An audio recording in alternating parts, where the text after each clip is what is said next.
Welcome to Madame Raven's. This way to the library. She's been expecting you.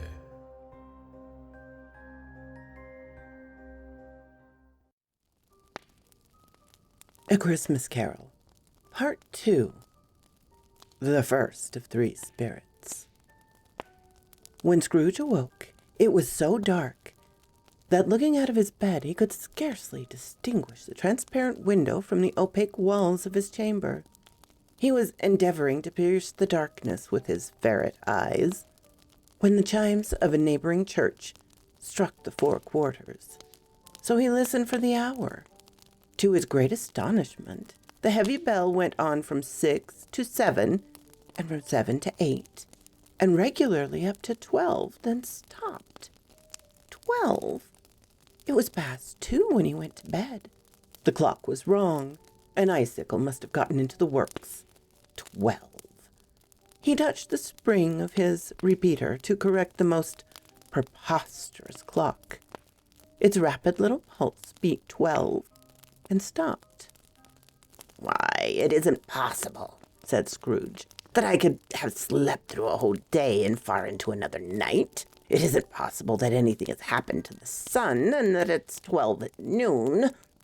The idea being an alarming one, he scrambled out of bed and groped his way to the window.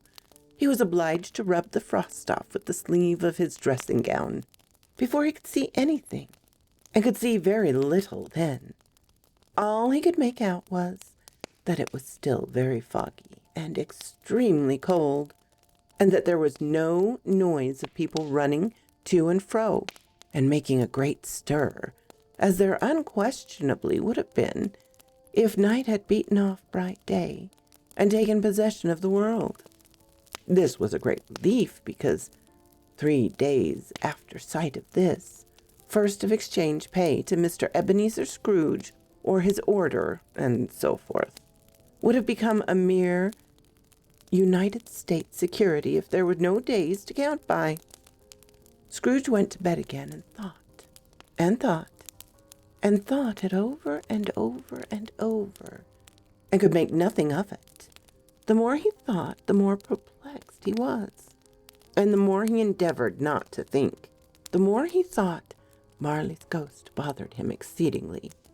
Every time he resolved within himself, after mature inquiry, that it was all a dream, his mind flew back again, like a strong spring released, to its first position, and presented the same problem to be worked all through.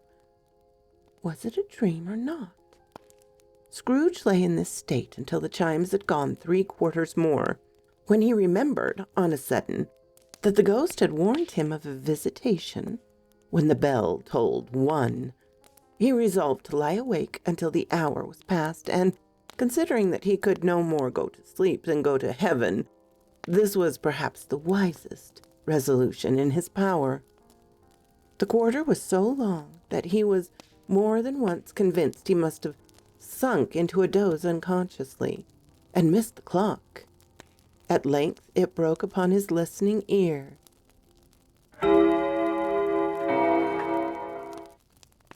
"Quarter past," said Scrooge, counting.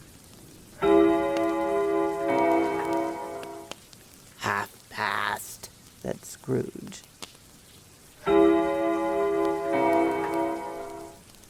"Quarter to it," said Scrooge.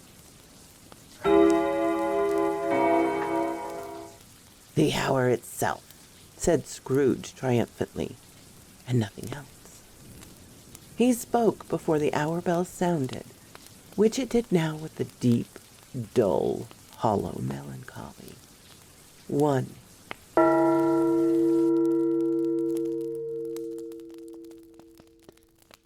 Light flashed up in the room upon the instant, and the curtains of his bed were drawn. The curtains of his bed were drawn aside, I tell you, by a hand. Not the curtains at his feet, nor the curtains at his back, but those to which his face was addressed. The curtains of his bed were drawn aside, and Scrooge, staring up into a half-recumbent attitude, found himself face to face with an unearthly visitor who drew them as close to it as I am now to you, and I standing in the spirit at your elbow. It was a strange figure, like a child, yet not so like a child as like an old man, viewed through some supernatural medium, which gave him the appearance of having receded from the view and being diminished to a child's proportion. Its hair, which hung about its neck and down its back, was white, as if with age, and yet the face had not a wrinkle in it, and the tenderest bloom was on the skin. The arms were very long and muscular, and the hands the same, as if its hold were of uncommon strength. Its legs and feet, most delicately formed, were, like those upper members, bare. It wore a tunic of the purest white, and round its waist was bound a lustrous belt, and sheen of which was beautiful. It held a branch of fresh green holly in its hand, and, in singular contradiction of that wintry emblem, had its dress trimmed with summer flowers. But the strangest thing about it was that from the crown of its head there sprung a bright, clear jet of light, by which all this was visible, and which was undoubtedly the occasion of its using, in its dullest moments, a great extinguisher for a cap, which it now held under its arm. Even this, though when Scrooge looked at it with increasing steadiness, was not the strangest quality, far as its belt sparkled and glittered now in one part and now another, and what was light one instant, at another time was dark, so the figure itself fluctuated in its distinctness, being now a thing with one arm, now with one leg, now with 20 legs, now a pair of legs without a head, now a head without a body, of which dissolving parts no outline could be visible in the dense gloom wherein they melted away. And in the very wonder of this, it would be itself again, distinct and clear as ever. "Are you the spirit, sir, whose coming was foretold to me?" asked Scrooge. I am. The voice was soft and gentle, singularly low, as if instead of being so close beside him, it were at a distance. "Who and what are you?" Scrooge demanded. I am the ghost of Christmas past. "Long past?" inquired Scrooge, observant of its dwarfish stature.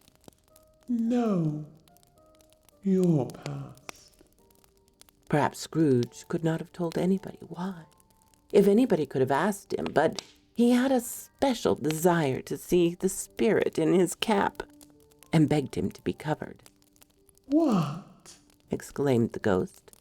Would you so soon put out with worldly hands the light I give you?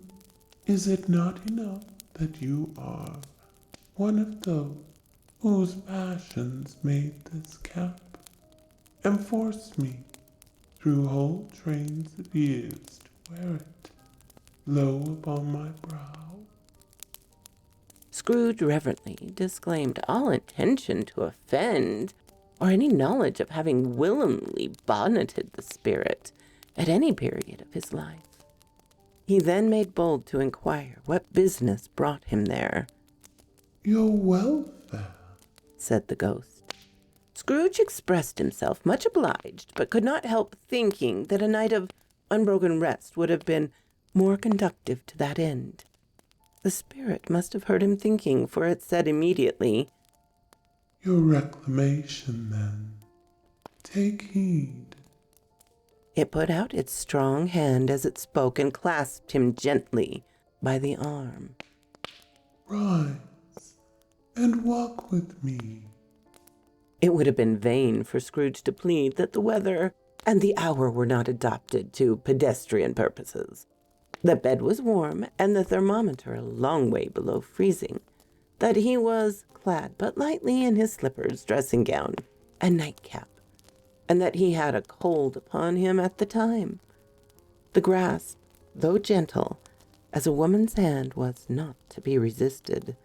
He rose, but finding that the spirit made towards the window, clasping his robe in supplication.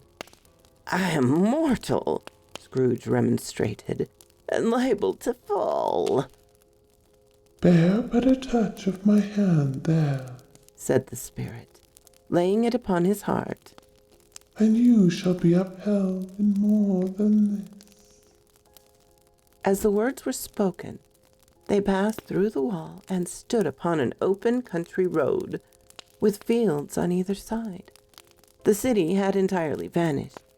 Not a vestige of it was to be seen. The darkness and mist had vanished with it, for it was a clear, cold winter day, with snow upon the ground. "Good heavens!" said Scrooge, clasping his hands together, as he looked about him. "I was bred in this place. I was a boy here." The spirit gazed upon him mildly. Its gentle touch, though it had been light and instantaneous, appeared still present to the old man's sense of feeling. He was conscious of 1,000 odors floating in the air, each one connected with 1,000 thoughts and hopes and joys and cares long, long forgotten. "Your lip is trembling," said the ghost. "and what is that upon your cheek?" Scrooge muttered with an unusual catching in his voice that it was a pimple, and begged the ghost to lead him where he would. "You recollect the way?" inquired the spirit. "Remember it!" cried Scrooge with fervor. "I could walk it blindfold." "Strange to have forgotten it for so many years," observed the ghost. "Let us go on." They walked along the road, Scrooge recognizing every gate and post and tree, until a little market town appeared in the distance with a bridge, its church and winding river. Some shaggy ponies were now seen trotting towards them, with boys upon their backs, who called to other boys in country gigs and carts, driven by farmers. All these boys were in great spirits, and shouted to each other, until the broad fields were so full of merry music that the crisp air laughed to hear it. "These are but shadows of things that have been," said the ghost. "They have no consciousness of us." The Shakan travelers came on, and as they came, Scrooge knew and named every one of them. Why, was he rejoiced beyond all bounds to see them? Why did his cold eye glisten, and his heart leapt up as they went past? Why was he filled with gladness when he heard them give each other Merry Christmas as they parted at crossroads and byways for their several homes? What was Merry Christmas to Scrooge? Out upon Merry Christmas, what good had it ever done him? "The school is not quite deserted," said the ghost. "The solitary child, neglected by friends, is left there still." Scrooge said he knew it, and he sobbed. They left the high road by a well-remembered lane, and soon approached a mansion of dull red brick, with a little weathercock-surmounted cupola on the roof, and a bell hanging in it. It was a large house, but one of broken fortunes, for the spacious offices were little used. Their walls were damp and mossy, their windows broken, and their gates decayed. Fowls clucked and strutted in the stables, and the coach houses and sheds were overrun with grass. Nor was it more retentive of its ancient state within, for entering the dreary hall and glancing through the open door of many rooms, they found them poorly furnished, cold, and vast. There was an earthy savor in the air, a chilly barrenness in the place, which associated itself somehow with too much getting up by candlelight. and not too much to eat. They went, the ghost and Scrooge, across the hall to a door at the back of the house. It opened before them and disclosed a long, bare, melancholy room, made barer still by lines of plain deal forms and desks. And one of these a lonely boy was reading near a feeble fire. And Scrooge sat down upon a form and wept to see his poor forgotten self as he used to be.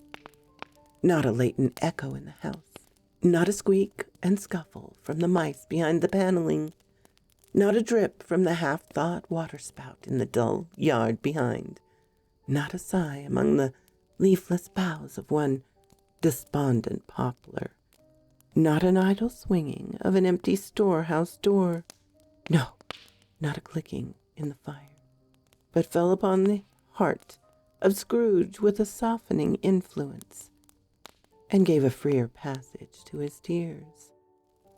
The spirit touched him on the arm and pointed to his younger self, intent upon his reading.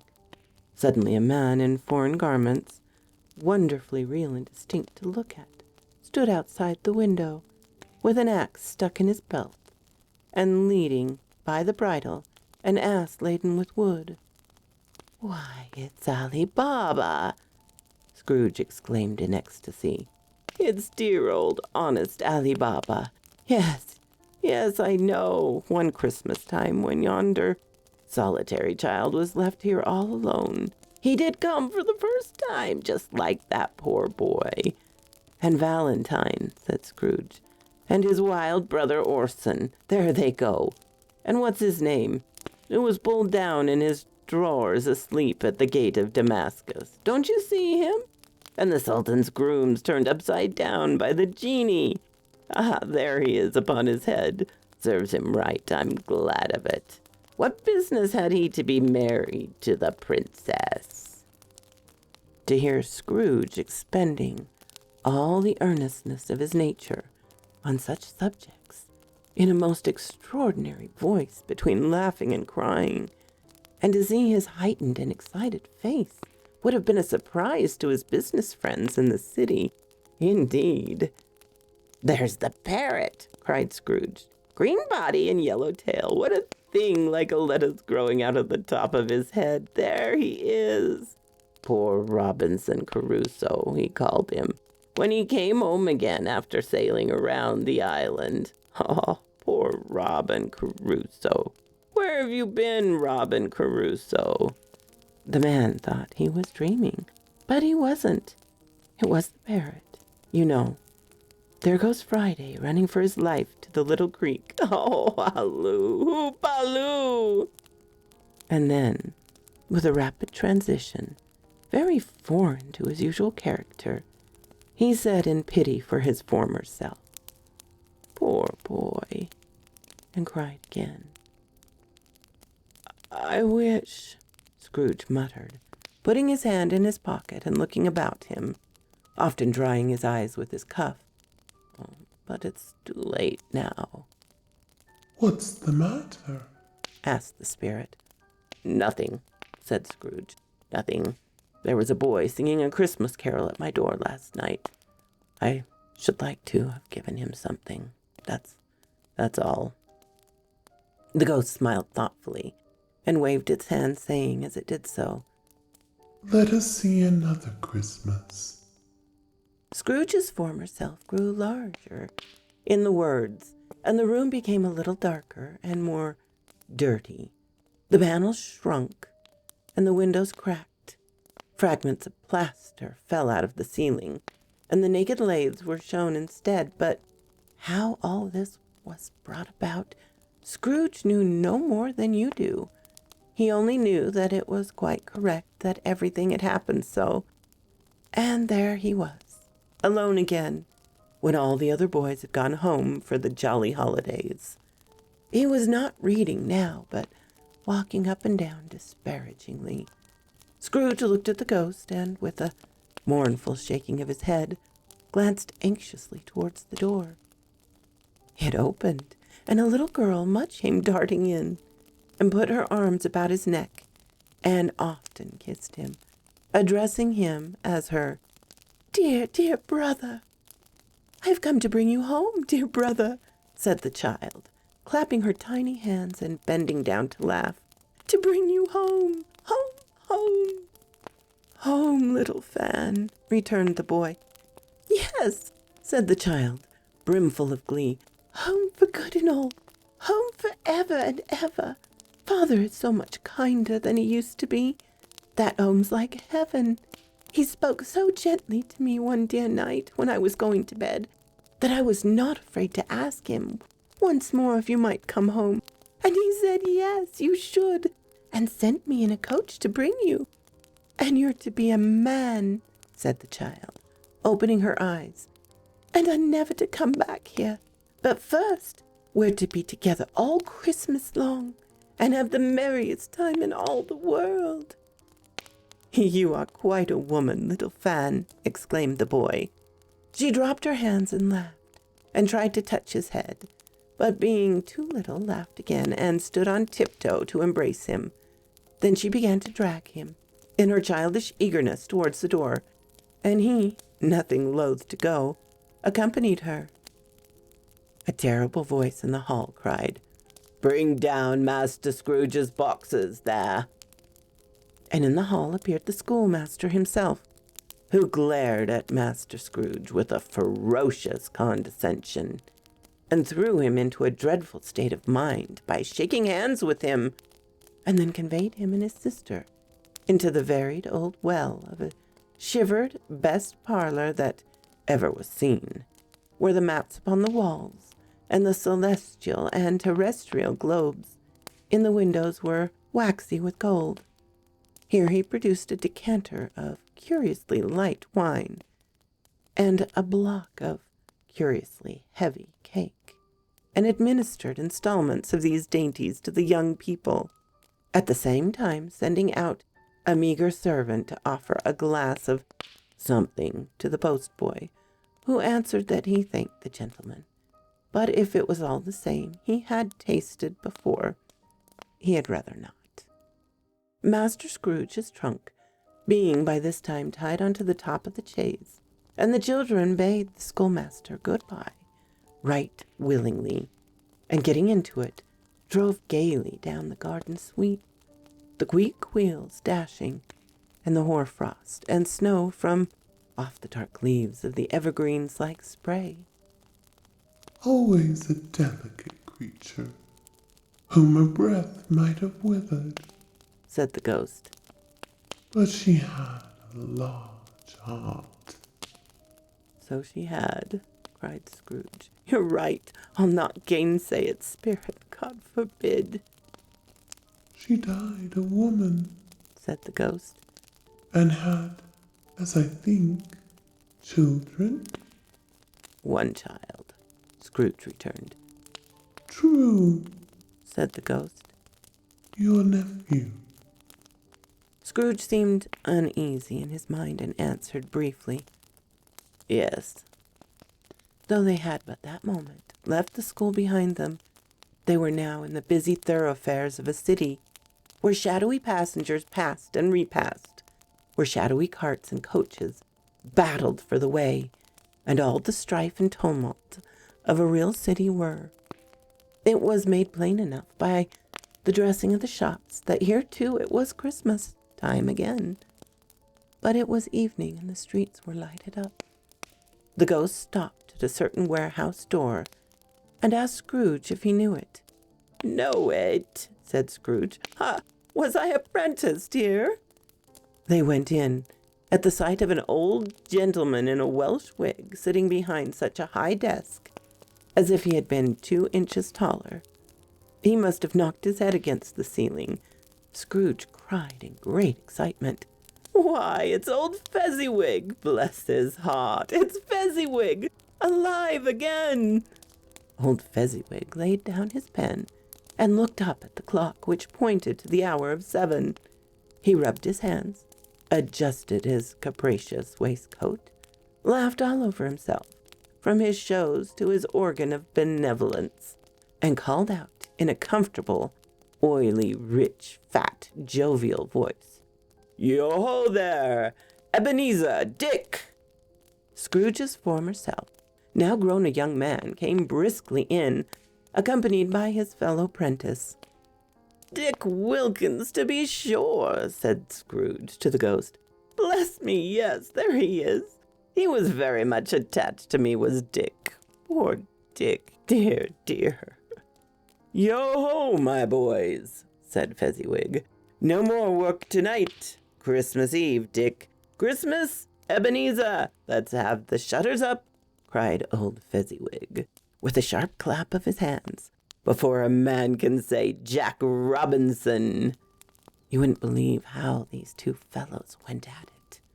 They charged into the street with the shutters. 1, 2, 3, had them up in their place. 4, 5, 6, barred them and pinned them. 7, 8, 9, and came back before you could have gotten to 12, panting like racehorses. "Hee-ho!" cried old Fezziwig, skipping down from the high desk with wonderful agility. "Clear away, my lads, and let's have lots of room here. Hilly-ho, Dick! Cheer up, Ebenezer!" Clear away! There was nothing they wouldn't have cleared away, or couldn't have cleared away, with old Fezziwig looking on. It was done in a minute. Every movable was packed off, as if it were dismissed from public life for evermore. The floor was swept and watered. The lamps were trimmed, fuel was heaped upon the fire, and the warehouse was as snug and warm and dry and bright a ballroom as you would desire to see upon a winter's night. In came a fiddler with a music book, and went up to the lofty desk, and made an orchestra of it, and tuned like 50 stomachaches. In came Mrs. Fezziwig, one vast, substantial smile. In came the 3 Miss Fezziwigs, beaming and lovable. In came the 6 young followers, whose hearts they broke. In came all the young men and women employed in the business. In came the housemaid with her cousin, the baker. In came the cook with her brother's particular friend, the milkman. In came the boy from over the way, who was suspected of not having board enough from his master, trying to hide himself from the girl from next door but one, who was proved to have had her ears pulled by her mistress. In they all came, one after another, some shyly, some boldly, some gracefully, some awkwardly, some pushing, some pulling. In they all came anyhow, and everyhow. Anyway, they all went, 20 couple at once, hand half round, and back again the other way, down the middle and up again, round and round in various stages of affectionate grouping. Old top couple always turned up in the wrong place. New top couples starting off again, as soon as they got there, all top couples at last, and not a bottom one to help them. When his results were brought about, old Fezziwig clapped his hands to stop the dance and cried out, "Well done!" And the fiddlers plunged their hot face into a pot of porter, especially provided for that purpose. But scorning wrath upon his reappearance, he instantly began again, though there were no dancers yet, as if the other fiddler had been carried home exhausted on a shutter, and he were a brand new man, resolved to beat him out of sight or perish. There were more dancers, and there were forfeits, and more dances, and there was cake, and there was negus, and there was a great piece of cold roast, and there was a great piece of cold boiled, and there were mince pies and plenty of beer. But the great effect of the evening came after the roast and boiled, when the fiddler, an artful dog mind, the sort of man who knew his business better than you or I could have told him, struck up Sir Roger de Coverley. Then old Fezziwig stood out to dance with Mrs. Fezziwig, top couple too, with a good stiff piece of work cut out for them, 3 or 4 and 20 pairs of partners, people who were not to be trifled with, people who would dance and had no notion of walking. But if they had been twice as many, 4 times. Old Fezziwig would have been a match for them, and so would Mrs. Fezziwig. As to her, she was worthy to be his partner in every sense of the term. If that's not high praise, tell me higher, and I'll use it. A positive light appeared to issue from Fezziwig's calves. They shone in every part of the dance like moons. You couldn't have predicted at any given time what would have become of them next. And when old Fezziwig and Mrs. Fezziwig had gone all through the dance, advanced and retire, both hands to your partner, bow and curtsy, corkscrew, thread the needle, and back again to your place. Fezziwig cut so deftly that he appeared to wink with his legs, and came upon his feet again without a stagger. When the clock struck 11, this domestic ball broke up.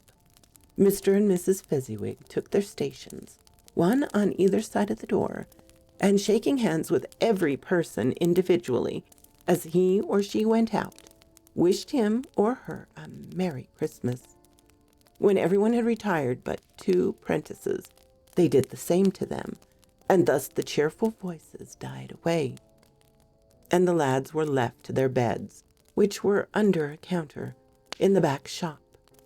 During the whole of this time, Scrooge had acted like a man out of his wits. His heart and soul were in the scene, and with his former self. He corroborated everything, remembered everything, enjoyed everything, and underwent the strangest agitation. It was not until now, when the bright faces of his former self and Dick were turned from them, that he remembered the ghost, and became conscious that it was looking full upon him, while the light upon its head burned very clear. A small matter, said the ghost, to make these silly folks so full of gratitude. Small, echoed Scrooge.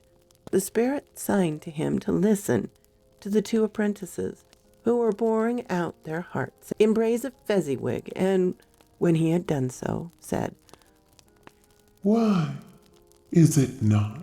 He has spent but a few pounds of your mortal money. 3 or 4, perhaps. Is that so much that he deserves this praise? It isn't that, said Scrooge, heated by the remark, and speaking unconsciously like his former, not his latter self. It isn't that, spirit. He has the power to render us happy or unhappy, to make our service light or burdensome, a pleasure or a toil. Say that his power lies in words and looks, in things so slight as insignificant that it is impossible to add and count them up. What then? The happiness he gives is quite as great as if it cost a fortune. He felt the spirit's glance and stopped. What's the matter? Asked the ghost. Nothing in particular, said Scrooge. Something, I think. The ghost insisted. No, said Scrooge. No, I should like to be able to say a word or two to my clerk just now. That's all. His former self turned down the lamps as he gave utterance to the wish, and Scrooge and the ghost again stood side by side in the open air. My time grows short. Observed the spirit. Quick. This was not addressed to Scrooge, or to any one whom he could see, but it produced an immediate effect. For again Scrooge saw himself. He was older now, a man in the prime of his life. His face had not the harsh and rigid lines of later years, but had begun to wear the signs of care and avarice. There was an eager, greedy, restless motion in the eyes, which showed the passion that had taken root, and where the shadow of the growing tree would fall. He was not alone, but sat by the side of a fair young girl in a mourning dress, in whose eyes there were tears, which sparkled in the light that shone out of the ghost of Christmas past. It matters little, she said softly, to you very little. Another idol has displaced me, and if it can cheer and comfort you in time to come, as I would have tried to do. I have no just cause to grieve. What idol has displaced you? He rejoined. A golden one. This is the even-handed dealing of the world, he said. There's nothing on which it is hard as poverty. There's nothing it professes to condemn with such severity as the pursuit of wealth. You fear the world too much, she answered gently. All your other hopes have merged into the hope of being beyond the chance of its sordid reproach.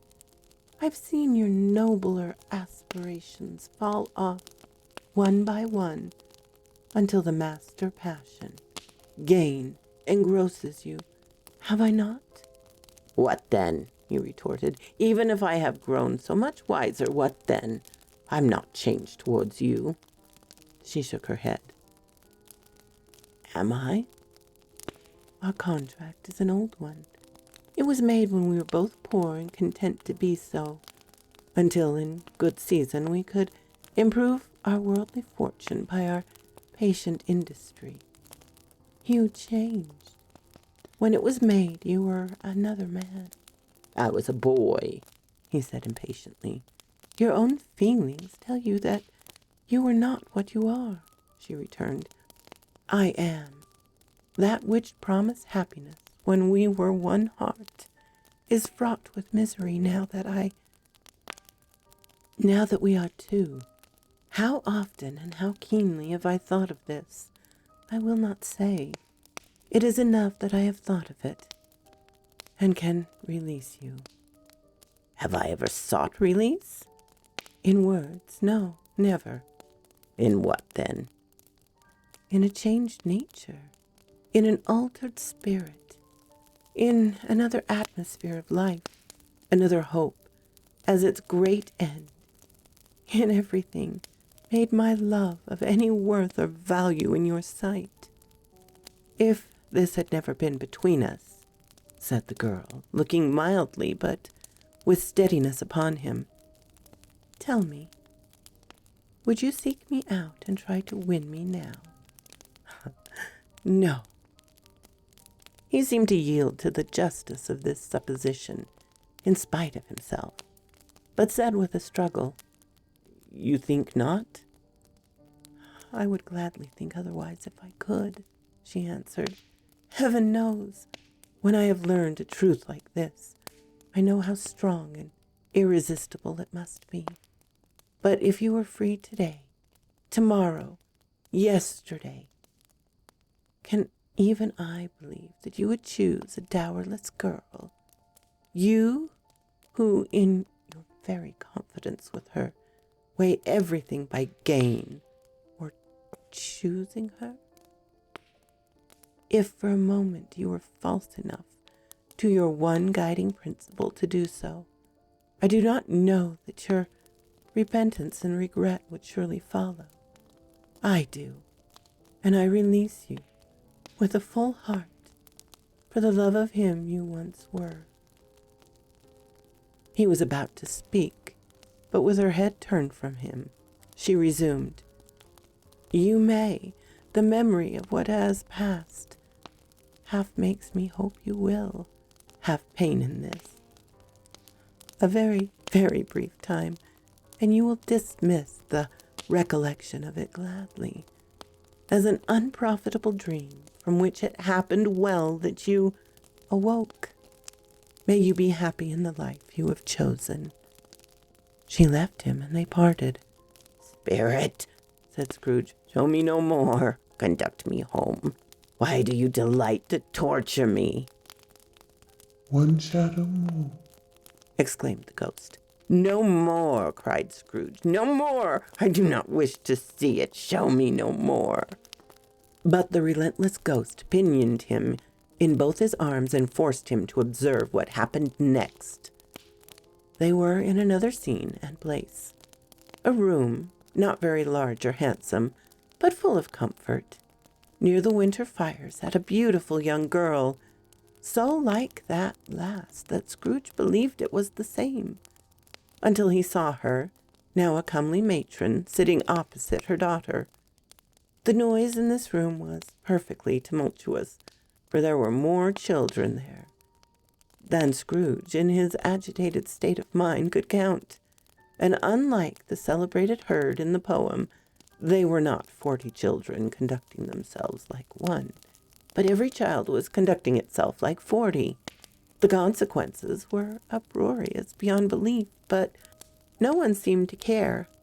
On the contrary, the mother and daughter laughed heartily and enjoyed it very much. And the latter soon begun to mingle in the sports, got pillaged by the younger brigands, and most ruthlessly. What I would not have given to one of them, though I never could have been so rude. No, no. I wouldn't for the wealth of all the world have crushed that braided hair and torn it down. And for the precious little shoe, I wouldn't have plucked it off. God bless my soul to save my life. As to measure her waist in sport as they did, bold young brood, I couldn't have done. I should have expected my arm to have grown round it for a punishment, and never come straight again. And yet I should have dearly liked, I own, to have touched her lips, to have questioned her that she might have opened them, to have looked upon the lashes of her downcast eyes, and never raise a blush, to have let loose waves of hair, an inch of which would be a keepsake beyond price. In short, I would have liked, I do confess, to have the lightest license of a child, and yet to have been man enough to know its value. But now a knocking at the door was heard, and such a rush immediately ensued that she, with laughing face and plundered dress, was borne towards it, the center of a flushed and boisterous group, just in time to greet the father, who came home attended by a man laden with Christmas toys and presents.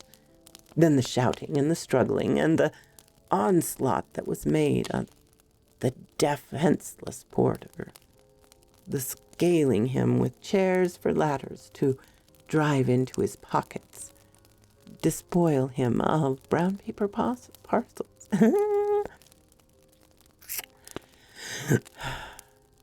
Despoil him of brown paper parcels, hold on tight by his cravat, hug him round the neck, pommel his back, and kick his legs in irrepressible affection. The shouts of wonder and delight with which the development of every package was received, the terrible announcement that the baby had been taken in an act of putting a doll's frying pan into his mouth, and was more than suspected of having swallowed a fictitious turkey, glued onto a wooden platter, the immense relief of finding this a false alarm, the joy and gratitude and ecstasy, they're all indescribably alike. It's enough that by degrees the children and their emotions got out of the parlor, and by one stair at a time up to the top of the house, where they went to bed, and so subsided. And now Scrooge looked on more attentively than ever, when the master of the house, having his daughter leaning fondly on him, sat down with her and her mother at his own fireside, and when he thought that such another creature, quite as graceful and as full of promise, might have called him father, and had been a springtime in the haggard winter of its life, his sight grew very dim indeed. "Belle," said the husband, turning to his wife with a smile, "I saw an old friend of yours this afternoon." "Who was it?" "Guess." "Oh, how can I? I don't know," she added in the same breath, laughing as he laughed. "Mr. Scrooge." "Mr. Scrooge it was. I passed his office window, and as it was not shut up, and he had a candle inside, I could scarcely help seeing him. His partner lies upon the point of death, I hear, and there he sat alone. Quite alone in the world, I do believe." "Spirit," said Scrooge in a broken voice, "remove me from this place." I told you these were shadows of things that have been, said the ghost. that they are what they are. Do not blame me. "Remove me," Scrooge exclaimed. "I cannot bear it." He turned upon the ghost, and seeing that it looked upon him with a face in which some strange way there was fragments of all the faces it had shown him, wrestled with it. "Leave me. Take me back. Haunt me no longer." In the struggle, if it can be called a struggle, in which the ghost, with no visible resistance on its own part, was undisturbed by any effort of its adversary, Scrooge observed that its light was burning high and bright, and dimly connecting that with its influence over him. He seized the extinguisher cap, and by a sudden action pressed it down upon its head. The spirit dropped beneath it, so that the extinguisher covered it whole form. But though Scrooge pressed it down with all his force, he could not hide the light which streamed from under it in an unbroken flood upon the ground. He was conscious of being exhausted and overcome by an irresistible drowsiness, and further, of being in his own bedroom. He gave the cap a parting squeeze, in which his hand relaxed, and had barely time to reel to bed before he sank into a heavy sleep. So quoth this raven.